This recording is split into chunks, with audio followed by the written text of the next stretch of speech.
अभी हाल ही में मणिरत्नम ने अपनी बहुप्रतीक्षित फिल्म पोन्नियन सेल्वन की रिलीज की तारीख की घोषणा की। इस फिल्म में गौरवशाली चोल साम्राज्य को दिखाया गया है। अगर बॉलीवुड ने भी भारतवर्ष के महान इतिहास और संस्कृति को पूरी भव्यता और वास्तविकता के साथ दिखाया होता तो हमारे पास भी वाइकिंग्स या लॉर्ड ऑफ द रिंग्स जैसी भव्य हॉलीवुड फिल्मों का जवाब होता।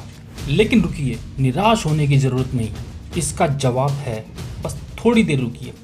पहले हम थोड़ा उन गौरवशाली साम्राज्यों के बारे में जान लेते हैं जिनकी गौरव गाथाओं को हम सिल्वर स्क्रीन पर उतार सकते हैं, और इसके लिए बॉलीवुड की तरफ ताकने की बिल्कुल भी जरूरत नहीं। भारतीय इतिहास के विशाल महासागर में इतने कीमती रत्न छुपे हैं कि शुरुआत कहाँ से करें, ये बड़ा प्रश्न है।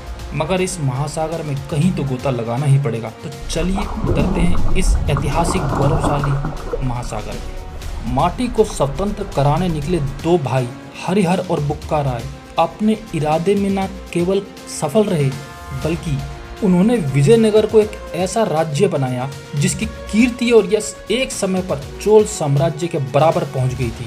आगे चलकर इसी साम्राज्य के सबसे गौरवशाली सम्राट हुए कृष्णदेव राय और उनके सबसे प्रिय तेनाली रामन, जिनके चर्चे और किस्से आज भी घर घर में खूब होते हैं। नायक की पहचान मुश्किल घड़ी में ही होती है। 725 ईस्वी के आसपास जब अरब के आक्रांताओं का आक्रमण हुआ तो अवंती से उत्पन्न हुए एक महावीर नागभट्ट, जिन्होंने सिंध पर हुए हमले और वहां पर होने वाले अत्याचारों को सुनकर यह फैसला किया कि अत्याचारी आक्रमणकारियों को विजय नहीं होने दिया जाएगा। सिंध और पंजाब पर विजय प्राप्त करने के बाद अरब आक्रमणकारियों ने पूरे भारत पर विजय प्राप्त करने की योजना बनाई, लेकिन जब उनका सामना अवंती के सम्राट नागभट्ट से हुआ तो उन्हें भयानक पराजय का सामना करना पड़ा। और यही वजह रही कि अगले 300 सालों तक किसी भी विदेशी आक्रमणकारियों ने भारत में पैर जमाने का साहस नहीं किया। एक समय था जब मगध का नाम सुनते ही अलेक्जेंडर यानी सिकंदर की सेना भी कांप उठी थी। गंगा के तटों पर बसे इस राज्य का अपना ही रुतबा था। इस पर हमला करने से पहले कोई भी राजा 10 बार सोचता था।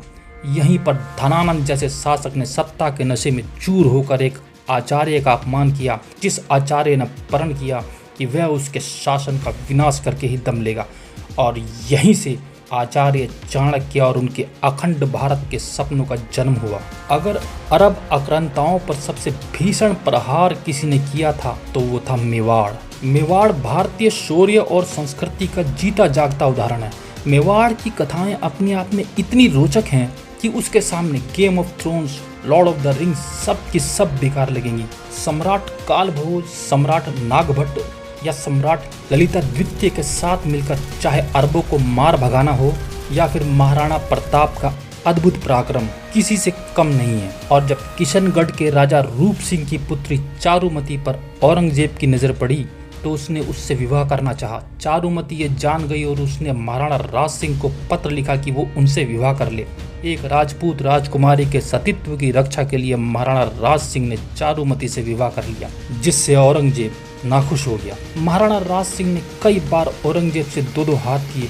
शौर्य और पराक्रम में मेवाड़ को नजरअंदाज नहीं किया जा सकता। लेकिन ये तो सिर्फ शुरुआत है। अभी भारत में ऐसे अनेक कथाओं और साम्राज्यों का भंडार है जिनको अगर हम ध्यान से ढूंढें, समझें और देखें तो हमें किसी काल्पनिक लोक की जरूरत नहीं, क्योंकि हमारे असली नायक अपने आप में ही इतने वीर, शक्तिशाली और पराक्रमी हैं कि उनके सामने हॉलीवुड के ये काल्पनिक हीरो कुछ भी नहीं।